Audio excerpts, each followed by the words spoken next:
things unless they know that the money is actually coming. So what are the consequences of not just doing this, but doing it on time in a timely manner? Senator, thank you. I think the consequences of dysfunction in funding this department put at risk I think a first time in 25, 30-year reform effort to change how we do business as a department. We're going to war with the Pentagon bureaucracy because the bureaucracy existed to defend just a few systems and processes and companies. We need all of American industry coming into our department. And if you talk to industry, they've never seen anything like what our deputy secretary and our department are doing right now to run fast at speed. But it counts on this body and others funding this department in a way that can fulfill the deals that we're cutting that saves the taxpayer tens of billions of dollars and gets weapons to warfighters years and years faster than we ever have in the past. So without the funding, we put at issue all those deals, all the reforms, all the ways in which we're changing our department to move at the speed of business. So it's not just dollars and cents. It's demand, it's predictability, it's showing industry, we will meet you at this moment. And if we can't get past our dysfunction to fund the warfighter, we put a lot of that at issue. General Caine, same question from a military point of view, not knowing when the funding's going to come and us not doing our job on time, what are the consequences to the warfighter? Sure, I'll just add to the Secretary's comments, it'll manifest itself in a range of ways, readiness, capability, munitions, training, cyber, unmanned autonomy. This is why I'm really asking for the Congress's help here, for us to look forward at the next couple ridge lines and to be thoughtful about the moves that we make here. And I understand the environment that we're operating in right now. But whatever structure the legislature and the executive branch determine, we need predictable capital, my investor hat on from my previous life, so that we can go out and procure the capabilities that we need before we need them. And those things are changing. The advancement of small drones and things like that, we're going to have to make sure that we stay very close with the Congress so that as technology develops at a speed that we haven't seen before, that we're staying very close and partnering with the Congress to enable us to adaptively use that capital with the appropriators' buy-in so that we're arming the force properly. Well, I can tell you in interacting with the people who are that want to build these new generation of weapon systems, because I think you would agree that we've learned a lot from Ukraine. We've learned a lot from this conflict about how we were underprepared from the standpoint and from a defense standpoint, and that we have to continue to modernize our system, the weapon systems. I think it's very important that we not only do our job, but we do it on time, because you cannot run a Department of Defense, run businesses who are supplying these things without knowing if you're actually going to get funded. The whole supply chain, the workforce, everything gets held up when we don't get our jobs done on time. So, yes, sir. I used to work in the private sector for a company that was headquartered in Piqua, Ohio. And those leaders told me, your entire job, Dan Caine, is to deliver quality parts, or in this case, weapons, on time with shorter lead times and lower costs. And part of why I'm so passionate about this is because I see how this capital, if the Congress chooses to give it to us, will manifest itself in real combat capability, lethality, and survivability for our joint force. Thank you, and thank you, Secretary Rollins, for coming to Ohio and meeting with all of our ag leaders. It was great. Thank you, Madam Chair. Senator Gillibrand. Thank you, Madam Chairwoman. Secretary Hegseth, you're requesting billions of dollars in supplemental funding for a war that you said would last for weeks and that the president has no plan or ability to end. At the same time, this still unauthorized and extremely unpopular war has caused gas, diesel, fertilizer, and other essentials that New Yorkers and our farmers need across the country and has become much more expensive. So how do I go back to New York, and what would you say to them who are seeing their health care bills rise because massive cuts to Medicaid? They've seen their grocery and gas bills rise, and this unpopular and unauthorized war abroad is a higher priority to this administration than their ability to feed their families and provide health care to their loved ones who are sick. Well, Senator, you're talking about political trade-offs, and our job is to deliver for the United States military and the President of the United States. And we look at the cost of a nuclear Iran, and we want to prevent that for future generations. And that requires funding and supplementals and this budget and next generation capabilities. And that's why we're here today to request some of that to ensure we can ensure that Iran never gets a nuclear weapon. So you're essentially saying you're asking for literally $1.5 trillion for a war that President Trump said he already won. You're asking for $1.5 trillion, unlimited money for bombs, but insufficient money in for the American people, for their health care, their food, their housing, and our farmers, Secretary Rollins, who we have cut SNAP program. We are not funding the losses from emergencies that have happened in blue states, particularly when we had frost. That's not true. False, you're not funding it. But back to you, Secretary Hegseth. And I would like to respond to the fertilizer and the gas. Have your chance, Secretary Hegseth. There's no reason to be rude. You are asking for unlimited money for bombs when people can't feed their families. And I don't know how this administration intends to defend those decisions to the American people. Not unlimited bombs, Senator. I'm asking for the right bombs at the right time to ensure we can deter our adversaries into the future. And that's how this is a generational investment. And it was the previous administration that didn't fund this department. The reason why they are so upset with you and this administration is because the words you have used in the past don't add up. About Iran specifically, you said that we had obliterated, quote unquote, Iran's ability to create nuclear weapons. The president made the same claim. Yet 8 months later, in February of 2026, the president launched an active war claiming Iran was within 2 weeks of having a weapon. So when you say two very different things, the American people don't know who to believe or what to believe. They just know they can't afford their health care, they can't afford their food, they can't afford housing, and our farmers are continuing to suffer. So, which is true? Was it obliterated or wasn't it? What's the status?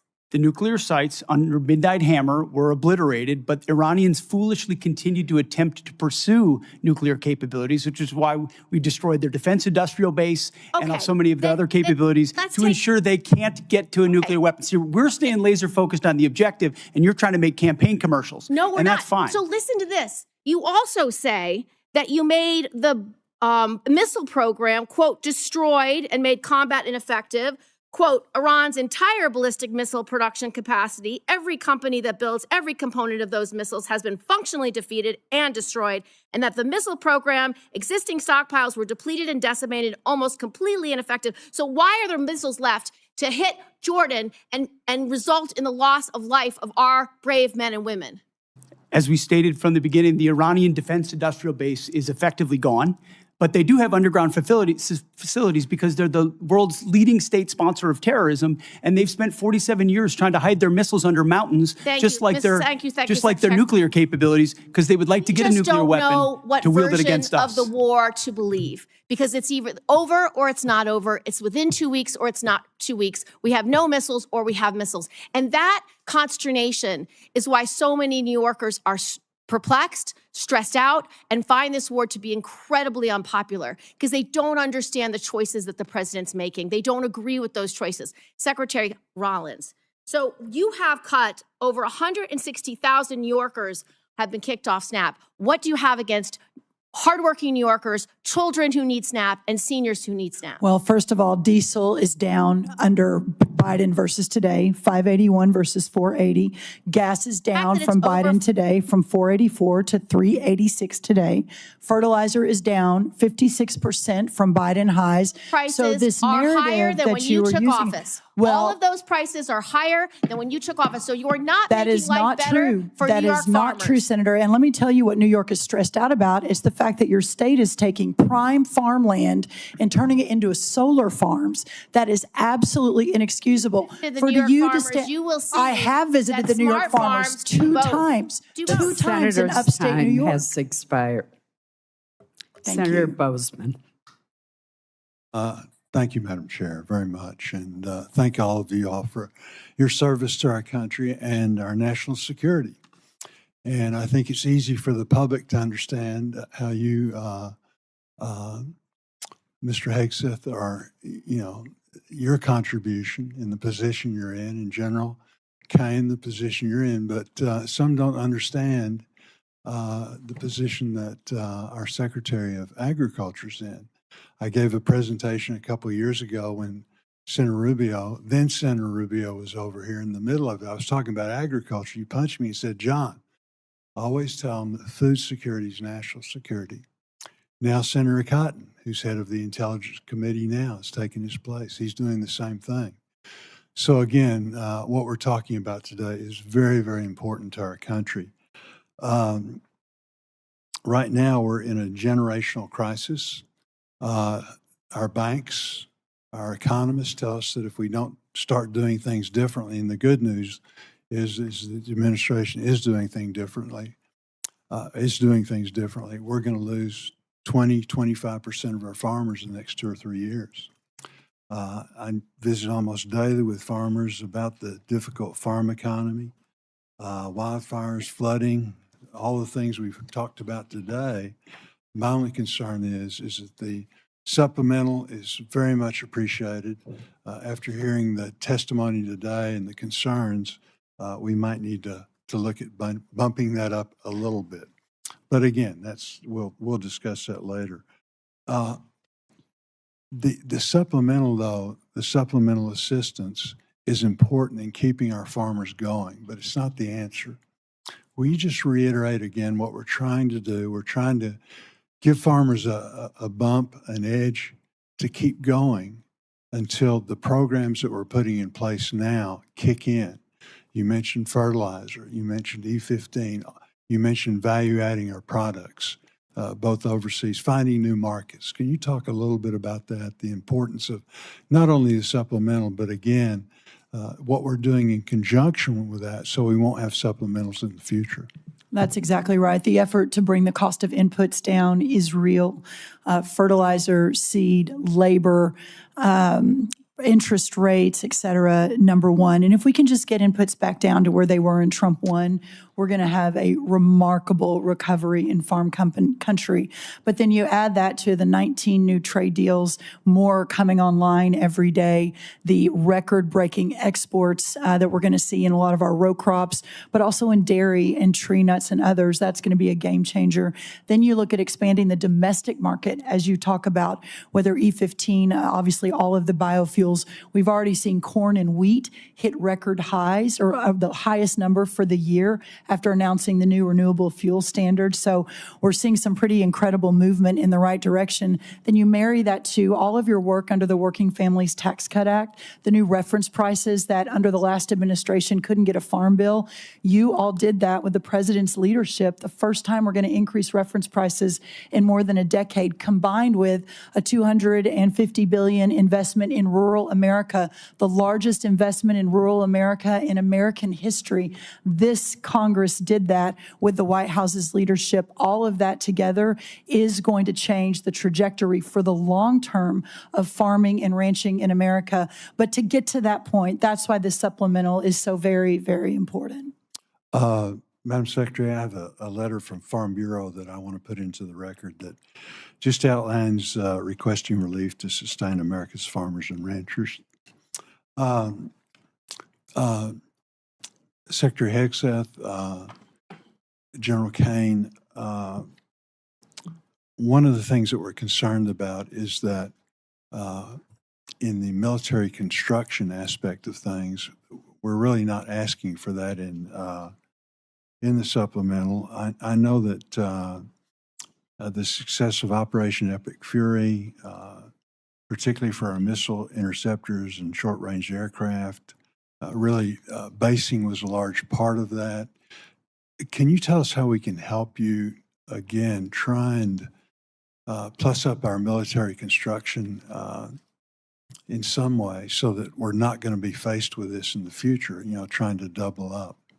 Senator, I think by Congress finding the ability to meet up to close to or the totality of 1.5 trillion means we're not making the kind of trade-offs this department has made now for decades.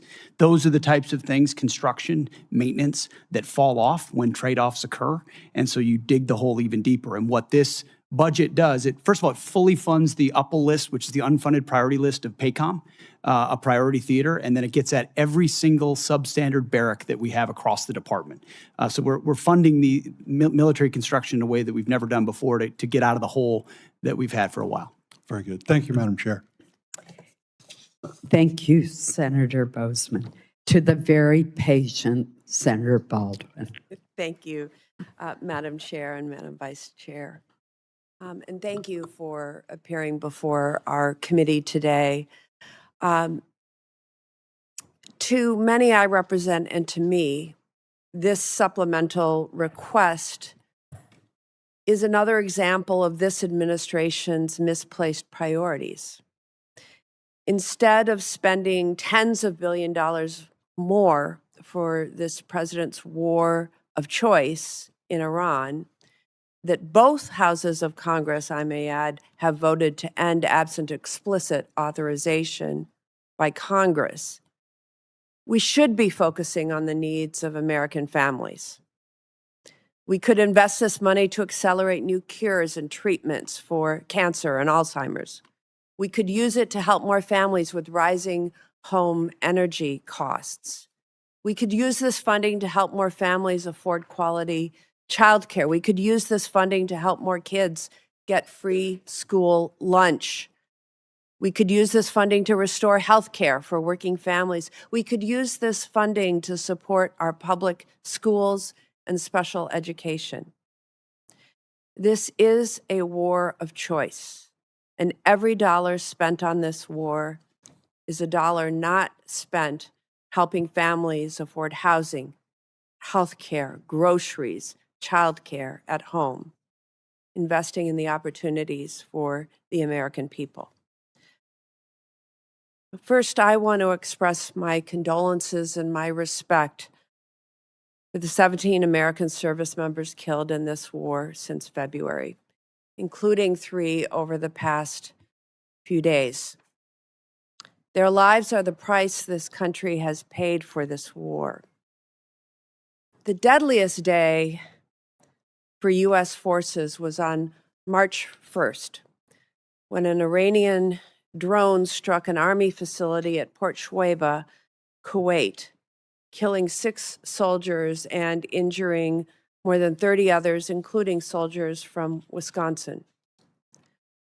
Soldiers from the unit stationed at Port Shuaibah told reporters that the facility did not have adequate air defense capabilities. These soldiers and their families believed they were sent into harm's way without the defenses they needed. Secretary Hegseth, what would you say to those soldiers and their families? First of all, that we honor and recognize their sacrifice and what they've given. I've been in touch with at least one of those families on a regular basis and understand the pain of losing a loved one is unfathomable, which is why we greeted them at Dover, and we'll greet those again tomorrow.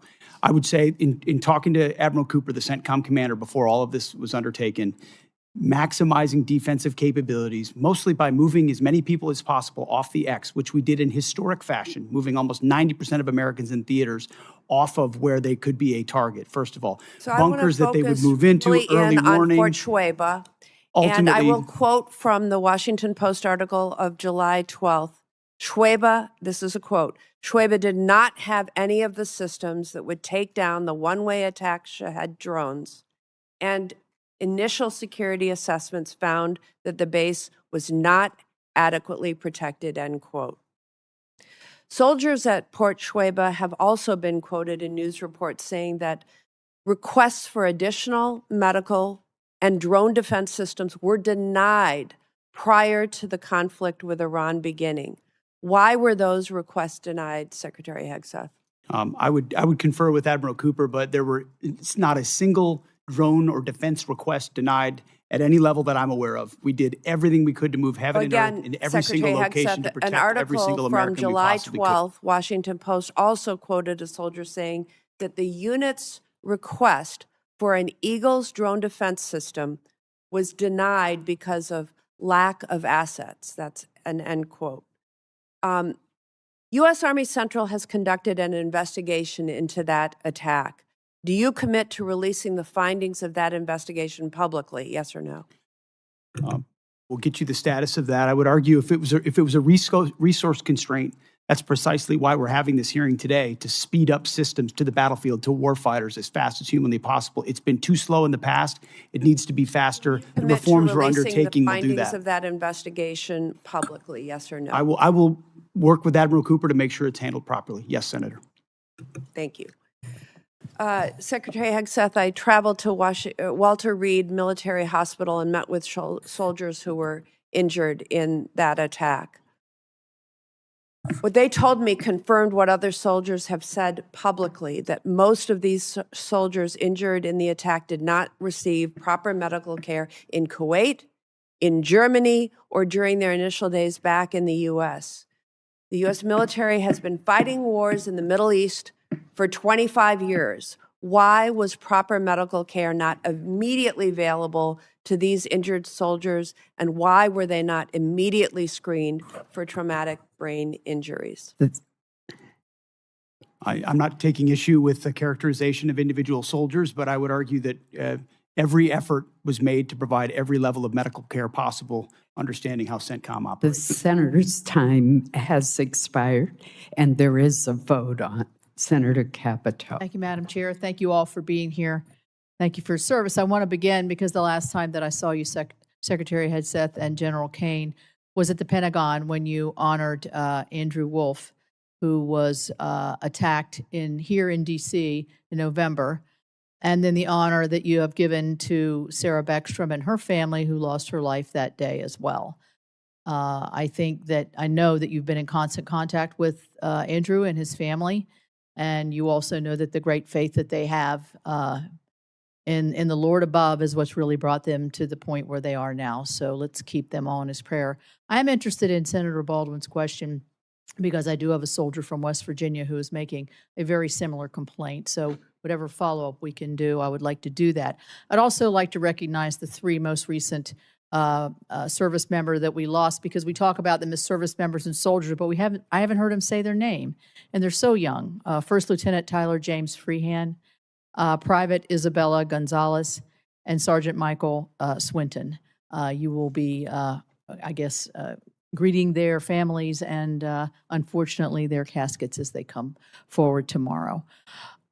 So my question is, we've heard a lot about why we shouldn't be voting for this supplemental, or questions as to, is that really necessary, or why? I guess my question, General Caine, is what's the consequence of not passing this supplemental? Where do you see that hitting us most deeply? Yes, ma'am. It will manifest itself in a few different places. Most significantly, it'll be in military personnel related matters. We'll figure out how to pay soldiers and sailors, but that would be a strain. Operations and maintenance costs, and then the ability for the department to take some of this capital and wisely invest it in future combat capability and things like AI, UAS, counter UAS, hypersonics, and space. So not only would it hit us today, but it could hit us tomorrow as well. Yes, ma'am. I actually view this as forward-looking. As we look at the future picture and the various risks that we're facing, the supplemental and the budget, frankly, help to ensure that we are properly arming the joint force for the myriad of potential contingencies that we face in the future. Thank you. So as we look at one of the, I think, best successes under your all's leadership at the Department of War has been the fulfillment of the recruitment in every branch. I remember last year, I think, or maybe the year before, only the Marines could brag that they had made their records, and now I think that many the other branches you're far exceeding what has previously done. So that tells me that American young men and women want to serve their country. They want to be safe. They want to do the right thing. So how does not funding them, and if they think that their salaries may be short, or we're going to have a continuing resolution, or we're going to shut down the government, how can this chill what has been one of the greatest successes, I think, in terms of not just today's force, but the force of the future? And Mr. Secretary, I'll ask you to answer that question. Well, in a brass tax sense, this $1.5 trillion budget in its totality sees a 7% pay raise for junior enlisted, 6% for your NCOs and junior officers, and 5% for senior officers. So it's significant reflection of the value we place on top of the other increases that Congress has provided them. If we were to have to, and we're going to do right by the troops, we're going to make sure they get paid, but it's going to put strains on training and readiness and all the other aspects of O&M over time, which makes its way down to the unit level. When you're saying we're focused on training and readiness and lethality, but we have to cut back on training because Congress can't get the money we need to the department, that's discouraging at every single level. And when young men and women join this War Department, we want them moving immediately into the training pipeline at the highest possible level with the best possible equipment. And they've seen that thus far, and that's led to historic recruiting momentum. We need to keep that momentum going. Yeah, and I would say that it could have the reverse effect. If this is troubled waters here and lack of confidence, which we see on the other side of the aisle there, and questions that I think wouldn't be asked if it were not of a political nature, we're going to chill our recruiting efforts here for our young people as they look forward to serving their country and becoming that patriot they want to be. You're right. Or return to the valley under the Biden administration, where not only did they not meet the goals, but they had to lower the goals and then didn't meet the lowered goals. And then now we don't have the readiness we need as a force. Thank you very much. Thank you all very much. Thank you, Secretary of Agriculture. I'll get to you another time. Thank you. Senator Murphy. Thank you all for being here today. Secretary Hegseth, the American people either didn't want this war from the start or were deeply skeptical of this war because they have seen this country make the same mistake over and over again in wars in the Middle East, and that is to create either unrealistic or open-ended objectives. You said in March that the United States was, quote, on plan to defeat, destroy, and disable all of Iran's meaningful military capabilities at a pace that the world has never seen before. Obviously, as we've discussed here today, that objective has not been achieved and is not going to be achieved.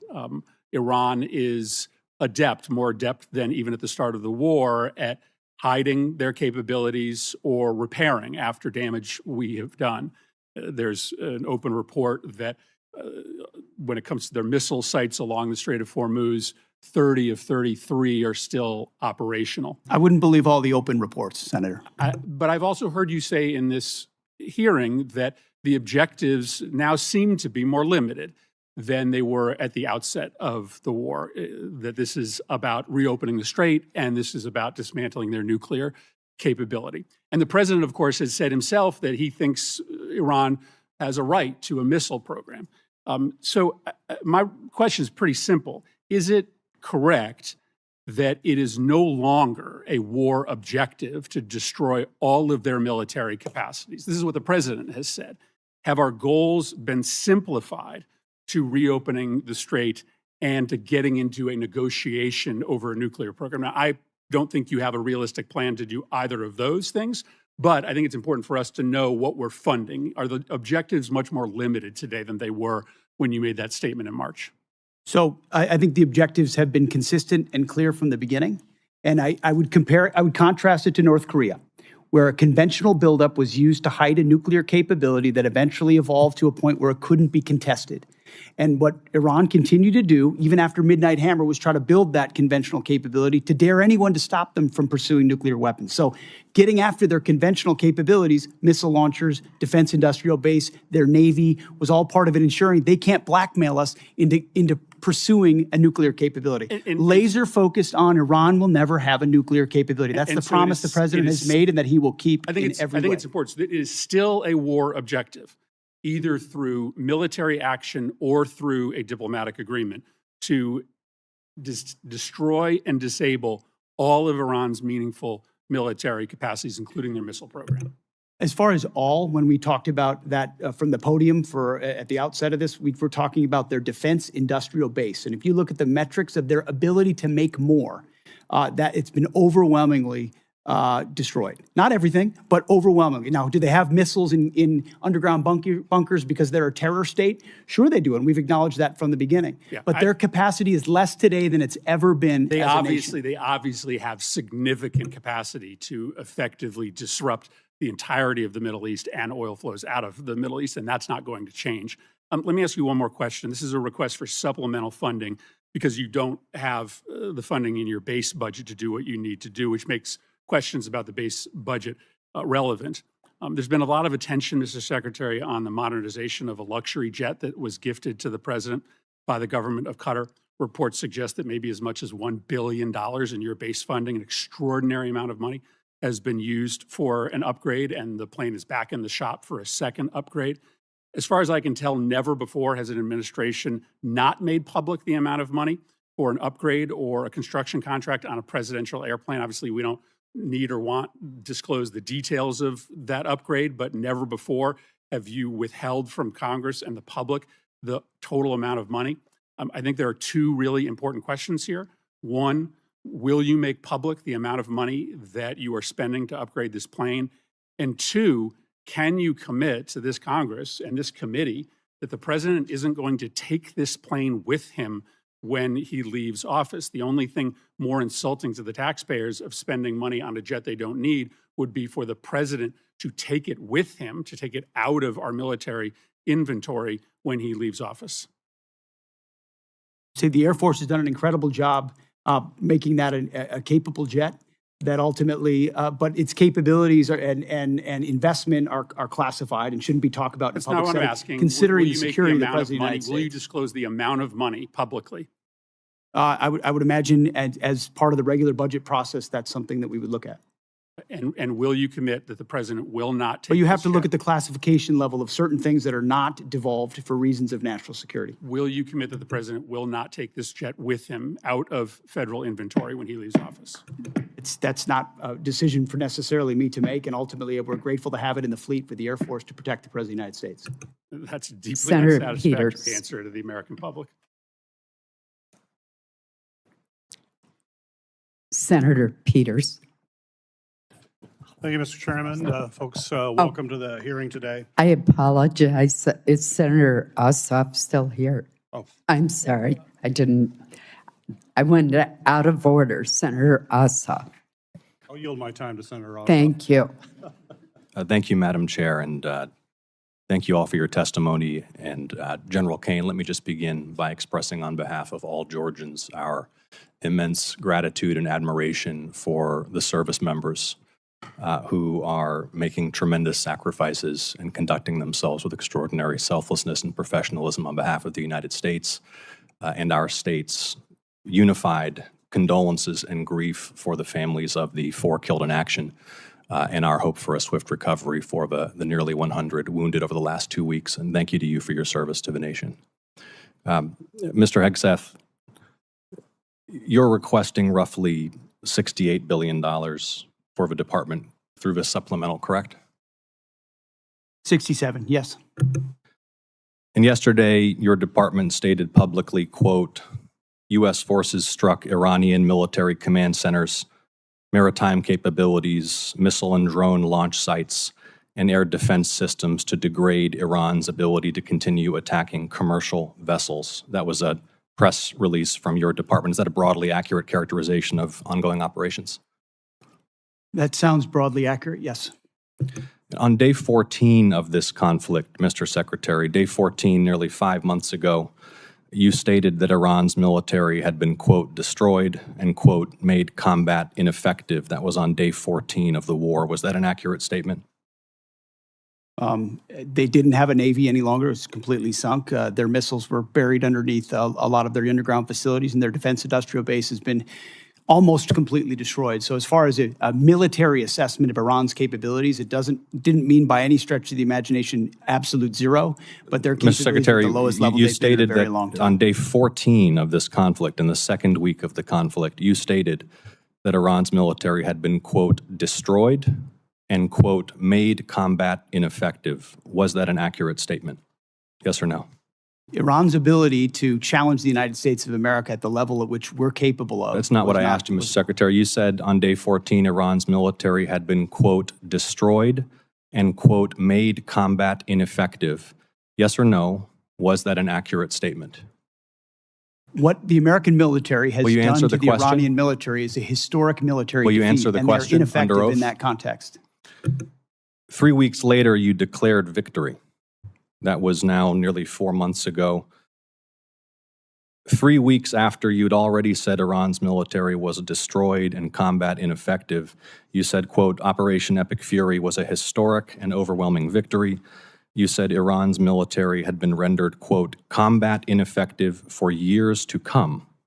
And you stated we had, quote, achieved every single objective. Were those accurate statements? It certainly was, on behalf of the men and women in uniform, a historic military victory over Iran. Had There are Iran's other- military been rendered, quote, combat ineffective for years to come? That was they a had statement that you made 160 4 months ago. They had 160 naval vessels You need in to the answer Blue the Water questions, Navy, Mr. and they're gone. Secretary. Their You Air said- Force you is said 4 months completely ago- combat ineffective, you and they said don't 4 have a months defense ago- industrial base. Excuse so me, Mr. describe to me a country Secretary. that doesn't have an Air Force, a Navy, or a defense industrial base, and Mr. I will describe to Secretary- you a country that does not have an effective Mr. military. Secretary, you It stated- can lob missiles. Got Mr. it. Secretary, you stated missiles, 4 but it's months not a ago combat that effective Iran's military. military had been rendered, quote, combat ineffective for years to come. Has Iran's military been, for the last 4 months, combat ineffective? It's been set back not just years, but likely decades. You considering stated we it had, can't quote, build at the level you it did stated- before, and not you even stated close. we It doesn't had, mean quote, it doesn't have capabilities. Mr. Secretary, you stated we had, quote, achieved every single objective. Was that an accurate statement 4 months ago? The main objective of this was to ensure that Iran never gets a nuclear weapon. Their main sites were obliterated. We're watching over them, and we're holding them at issue. If they don't give them up at the table, there's other ways we can take them Early away. in the conflict Iran will on never day have 3, a nuclear Mr. weapon. Secretary, early in the conflict, day 3, you said one of those core objectives was to, quote, destroy the missile threat. And as you restated on day 5, to, quote, obliterate Iran's missiles and drones. Those were clearly and repeatedly stated core objectives of the campaign, which 4 months ago you declared had been completed victoriously with every single objective achieved. Were those objectives achieved 4 months ago? No one ever stated that every single missile was gone. Ultimately, combat ineffective means they're not able to dig them out of their UGFs and shoot Had at the us. missile It threat doesn't mean they been don't defeated have 4 underground months facilities ago? where they put missiles in them and hold on to them because they're the world's largest state sponsor of terrorism. So we never expected they would stop having capabilities to shoot. The question is at scale against an opponent like the United States of America, which went toe-to-toe with them, and Iran couldn't. And You cannot stated on handle it. March 8th, day 9 of the war, on 60 Minutes, you assured the American people of Iranian surrender. Does that remain your prediction? Ultimately, Iran will never have a nuclear weapon to threaten the United States of America. That has been the objective, and it remains so. So just to review, you will not answer whether your statement made on the 14th day of the war that Iran's military had been, quote, destroyed and made combat ineffective was a truthful statement to the American people as you sit here and ask for tens of billions more The for the conflict. senator's time has Had a expired. historic and effective military campaign against the largest state sponsor of terrorism. Won't and answer will the ensure question. They never Senator get a nuclear Peters weapon, Senator. is recognized. Thank you, Madam Chair. And thank you to our witnesses here today. I want to begin by first echoing my colleagues' comments that we've heard throughout the hearing here and join them in mourning the loss of American service members who were killed in action these last few days. My thoughts are with their families, with a service member who remains missing, and with all those injured during the strikes. And I will continue to pray for their families. Secretary Hegseth, over the course of the war with Iran, I have repeatedly expressed concerns regarding the administration's lack of a winning strategy and repeated contradictions about the state of the war. It frankly doesn't help that you and your president continues to mislead the American people. You and the president have repeatedly said that the war, as we've heard over and over again, is almost over or already won. In fact, the president alone has said the war is almost over more than 30 times. On March 1st, the president said, we'll be done in 4 or 5 weeks. On March 9th, he said the war was very complete. On April 8th, he declared total and complete victory, 100%, no question about it. On the same day, you declared Operation Epic Fury was a historic and overwhelming victory on the battlefield, a capital V military victory by any measure. And yet today, July 21st, we have soldiers whose remains are sadly going to be returned to their deeply grieving families tomorrow. Clearly, the war is not over yet. After months of conflict, our strategy to win remains unclear. I have long said the United States has the strongest military in history in the world, and I have no doubt that our brave service members can execute any mission and prevail in any battle. But without a clear winning strategy, we're at risk of being in another forever war that'll put our service members in continued harm's way and continue to cost taxpayers billions of dollars. Secretary Hegseth, despite your failure to win this war, you are back now before Congress asking for almost $70 billion in additional funding. You're asking the American people for a blank check because, once again, the Trump administration's efforts have been an utter and complete failure to win this war to this point. So my question for you, sir, is how is your strategy different than what we've seen in the past? So far, we have not seen a strategy that's been successful. You mentioned nuclear material is the primary goal of the war. It still exists. We haven't dealt with that issue yet. You talk about the destruction of missiles, and yet the missiles that we saw hit recent targets are actually somehow more lethal, more deadly, more maneuverable than what we have seen in the past. So they're obviously improving their munitions. The Strait of Hormuz is still closed, reminding everybody it was open before the war. Prices were lower for everybody until the war, and it still remains closed. And of course, tragically, people, service members, our war fighters, who we care deeply about, are still dying. So what's different? Mr. Hegseth, Secretary Hegseth. I think your characterization of this incredible effort as a failure is reckless. And I think it's irresponsible. And I think it smears the sacrifice of the troops that are out there making on behalf of the American people to ensure that Iran never gets a nuclear weapon. Shame on you and others who call this a quagmire and a failure, and then you want to turn around and say you support the warfighter. Either you do or you don't. Is the nuclear material still there, I can get you a ticket out to CENTCOM and talk to what those Americans are doing, and how committed they are to this effort, and how they want to ensure that Iran never threatens their families with a nuclear weapon. That's the kind of intensity that our warfighters have about making sure that Iran isn't capable of doing that. Secretary Hegseth, if you listen to my comments, you would have heard me say how amazing our warfighters are. I heard failure. And the word heard, I heard exactly what you said. I will tell you how I use the word failure, because I use the word failure to their leaders. You, sir, are the failure, not the men and women who are on that front line, not the men and women who hold up their honor with distinction. But if there's a lack of a winning strategy, they're in harm's way. Their leaders have failed them. And that's what's happening. We have political leadership. You don't have a strategy. You don't have a long-term plan to actually win this war. Win the war. The men and women are going to be able to do it, but they need to have leadership. When will you show leadership? When will you show leadership? Why don't you show some leadership and stand up to your fellow Democrats who won't fund the troops, who stand and play partisan politics while you don't give us the money? You want to stand up here and talk about the troops? You won't show any political courage to actually fund our department because you have Trump derangement syndrome and can't actually commit to anything meaningful. So I put this on you, Senator. Secretary Hegseth, you have trillions, you have over $1 trillion. You're asking for $1.5 trillion. It's not a question of money. It's a question of leadership and understanding what it takes to actually win. Political cowardice of Democrats who won't fund the troops. Senator's time has expired. This will conclude our hearing. I want to thank our witnesses for being present and the committee for what has certainly been a vigorous discussion. For any senators who wish to submit additional questions for the record, those questions will be due in 7 days on Tuesday, July 28th by 5 p.m. I'm going to ask the Vice Chair if she has any final comments. I do very quickly, and thank you, Chair Collins. This was really an important discussion about the state of this tragic and disastrous war and how we should be spending Americans' tax dollars on families instead of this president's war of choice.